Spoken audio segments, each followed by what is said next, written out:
So who is the best character in Elden Ring Nightreign for solos?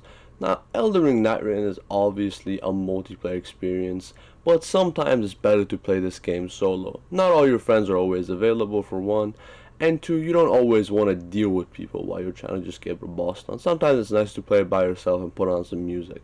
So I'll be going every single character and talking about how they rank in solos. Now, I want to say every single character in Elden Ring Nightreign can be played effectively and extremely well in solos. So it's not like you can't play number 10 or you can't play number 8 in solos. You can still play them and get a ton of value.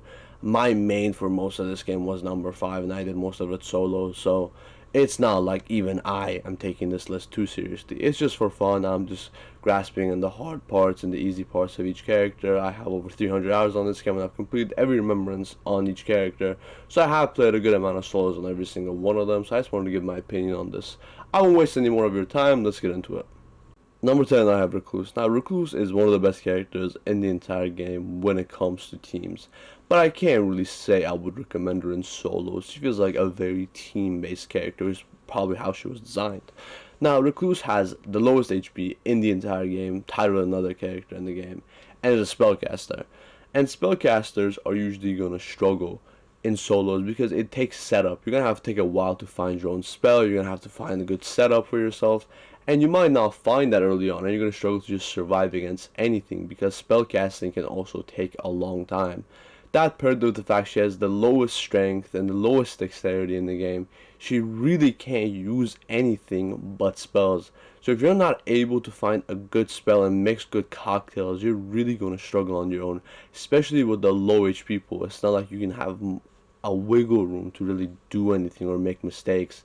If you make a mistake pretty late game into your run, you're just gonna die by a one shot. Number 9, I have Revenant, and basically everything I said about Recluse also applies to Revenant, and the reason I slightly want to give it more to Revenant over Recluse in solos is simply because Revenant has her summons. Her main ability is to summon 3 different characters, and these 3 different characters can definitely help you out. They can take aggro off you, and 2 of them can be pretty tanky. They can last a few seconds, and then you are able to cast some good spell time. And even if they don't last during the entire fight, which they never do, they come back pretty fast. You're able to cycle them pretty well, and they do take some aggro off you, so you're able to do some damage. So after they're gone, you do have a less of a strong mob to kill. So I do think that does give Revenant a bit of an advantage in solos. She's still one of the worst characters, like I said. Spellcaster with very low HP pool, stamina, strength, and dexterity. Now, Guardian is number 8. Now, this is not a big bird hate post video. I love this character. I've been carried plenty of times by this character. I think he is absolutely excellent and very well made. But my thing with him is I just feel like he's a very support-based character, and he just shines way more in teams. Now, he's a great character, and like I said, you can play him in solos. Like I said at the intro, you can play all of these characters in any rank against any boss on any shifting earth, and you will still get success in any game mode. But Guardian just does not have enough damage by himself to really be one of the best Nightfarers in the game. Now, everything does have less health in solo, so he still does do a good amount of damage, but compared to the characters I have higher on this list, you definitely feel like he's lacking in the damage department, even in solos.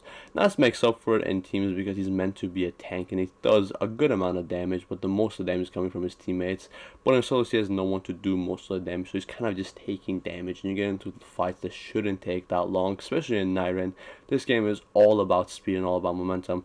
If you're not killing things as fast as possible, you are kind of bringing down your own run, especially in solos. Next up, I have the Scholar, and I feel like Scholar and Guardian kind of share similar problems, and that is the fact they are pure support characters, and you can definitely feel that within their character skill. Now, the reason Scholar is slightly higher is simply because of his arcane stat. You can simply bleed things out so quickly, and S tier arcane is absolutely bonkers. If you get Bloodblade on your weapon at the beginning, you can basically bleed every single mob in 1 or 2 hits, every single boss basically within 15 seconds, which does give him an edge over Guardian. Now, the reason I feel like Scholar is so low on my solo ranking personally is because of his skill. His skill requires a lot of time, and that's a lot of time that you do not have in solos. His ultimate is still very good, but the number one reason he is this low on this list is his passive. Scholar is a character that ultimately shines extremely well while having items and leveling up his items. and it's going to definitely slow you down leveling up these items. You're going to have to stay back to consume pots, you have to stay back to consume everything, and you have to stop by to buy it from a merchant. Now in teams this is an issue, because while you're consuming these things and while you're trading with the merchant, your team can kill stuff and your team can also buy you stuff, which will definitely speed up the process. But if you're alone, you don't get these advantages, and for some reason he gets some of the lowest frames while dodging in the entire game, even though he has some of the lowest health in the game. So even though I believe Scholar can be very good to use in solos because of his arcane scaling, I still don't think he's one of the best in the game. In fact, he's one of the worst, for solos at least.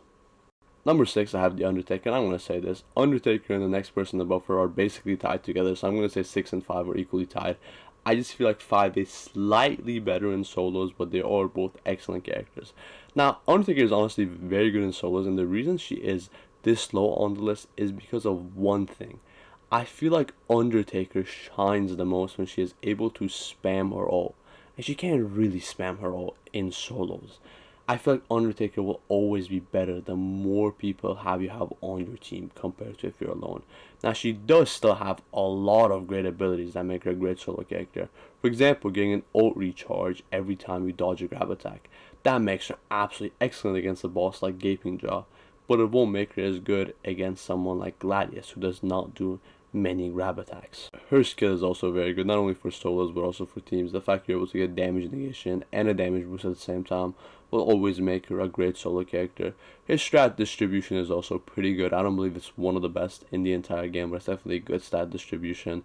B tier health does bring her down a little bit considering she's a big damage melee character, but she does get a damage negation from her skill, so I guess that does also make up for it. Overall, I believe she's a great character that I'm definitely happy got added, but I wouldn't really play her in solos, even though she can be very good in solos. Number 5, I have the Duchess, my personal favorite and my main in Elden Ring Nightrain.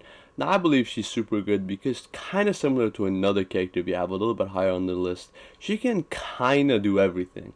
Now she will be better in some ways than some other characters. For example, she'll be the second best spellcaster in the entire game, but she will obviously be terrible at using strength weapons.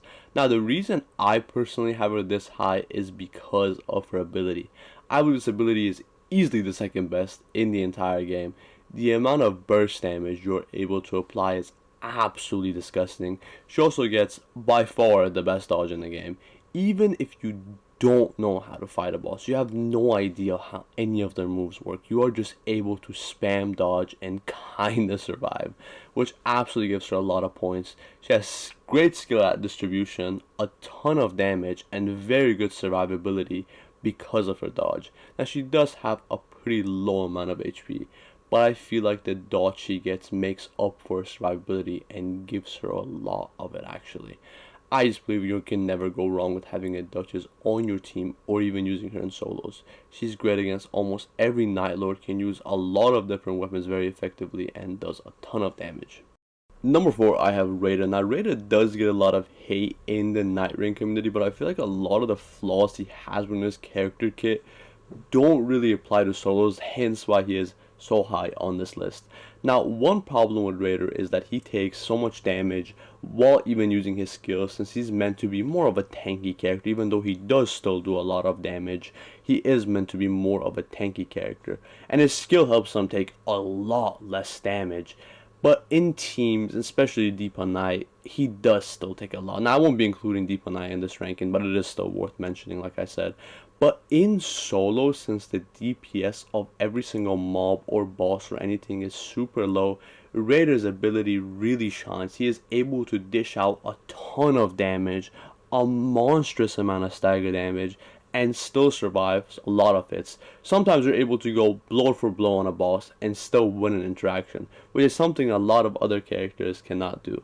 You can use every strength weapon in the game pretty effectively, has a pretty nice ultimate when you are by yourself. It can still get in the way unfortunately, but it is definitely worth the stagger damage and the buff you get while using it. So even though Raider can struggle in team, I feel like in solos he is genuinely a great character and does do a lot to boost them this high. Number 3, I have the Executor. Now, Executor and Raider, I feel like, are the two characters where you can say they are 100% better in solos compared to teams. Now, Executor has a similar problem to Raider, but it doesn't shine as much. his parry ability is definitely not as good in teams compared to solos, and that is simply because the parry timing will be way harder since you don't know when the mob or boss is going to switch aggro onto you compared to your teammates. In solos, this character is able to just parry everything and learn movesets very easier compared to teams. Not only that, he is a character that relies on status procs such as bleed or frost, especially bleed, and those proc much faster in solos compared to teams. And another thing is even his ultimate. His ultimate, even though it is one of the best ultimates in the entire game, he can still get burst down very quickly while inside of it in teams. In solos, that almost never happens unless you're using it very, very badly. This character is absolutely amazing in solos and one of my go-tos when I'm trying to beat a boss quickly. Number 2, I have the Wilder, and I'll be honest, if you have any amount of time on Elden Ring Nightrain, I think you'll be able to predict who the 2 best characters are for solos. Now, the Wilder is definitely one of the best characters in the entire game, and that also applies to solos. This guy just has the best stat distribution in the entire game. He's also the character I would recommend people play if they are getting into Elden Ring Nightrain, because he can use every single weapon in Elden Ring very effectively. Now, of course, he's not going to be the best at using every single item, but he can use it semi-decently, so you can definitely learn the game the best with him. Not only does he have the best stat distribution, can use everything semi-effectively, he also has the highest damaging ult in the entire game, and a hook ability which can be really good for killing trash mobs, and the best part, really good for movement and setting up good ults. This character just feels like he has a little bit of everything, and you can never go wrong with playing him in solos or in teams. And finally, in number 1, I'm sure it's a surprise to no one, I have Arnai. Arnai is just the absolute GOAT. No matter what you are doing, this character will definitely be the best, and that is simply because of one ability, and that is his mark. The mark allows you to do burst damage no matter what the mob is weak to, no matter who they are. You can do a ton of burst damage and a ton of stagger damage to them, which makes Arnai just naturally the best character in the game. Not only that, he also has a great stat distribution. He can use a lot of great weapons very effectively. He has a very high damaging ultimate that does a ton of stagger damage, and he gets it pretty quickly. The bow moveset is absolutely excellent on him, and he doesn't have a lot of options, so you're guaranteed to get at least one good bow while playing as him.